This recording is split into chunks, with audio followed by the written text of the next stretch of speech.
Hello everyone and welcome to Epic Yarn Gems. Today I'm going to be showing you how to do a chainless turn for a double crochet. Before we get started, I wanted to show you a couple different ways that you can do a turning chain. So the first one is just to do the chain itself. As you can see in this picture, what we did is just a chain 2 and went into the next stitch. It does make a pretty straight edge and looks pretty good. The next example I have is doing a chain 2, then a double crochet in the same stitch. You can see this makes like one side bulge out a little bit and the other side looks a little bit straight. This is the one that I use most, and I think I'm going to stop because it doesn't really make a straight edge. But also, like when you're working in the round, I do like to do this just because it makes sure that there's like no gap when you're doing your next round. And this last picture is the chainless turning double crochet. As you can see, it makes a pretty straight edge. I'm just learning how to do this. I've tried it before and just to become frustrated because it's not the most easiest thing to do and it's not automatic. So I am still learning, and at the end of this video I shared a couple bloopers of me trying to do this. But I think once you get the hang of it, it will make a really nice straight edge.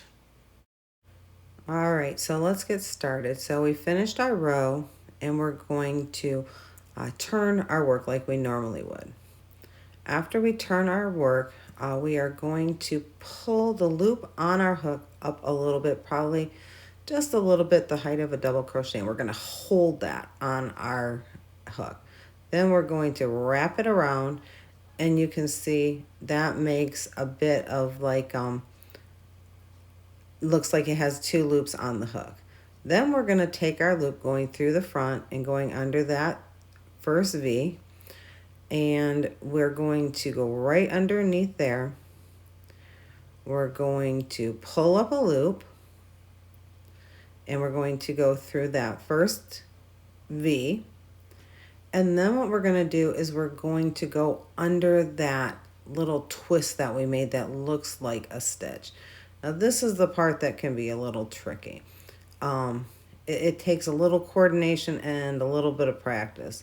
You can see I'm trying to get underneath that loop with my hook, and there you go. I'm underneath it, and that leaves me 2 loops on my hook, and that's the second part of my double crochet. So I'm going to yarn over and pull through those last 2 loops on my hook. The one thing, like I said, it takes a little coordination and a little bit of practice to get this going. But once you do, it does make a nice straight edge. So there is the first chainless turning double crochet.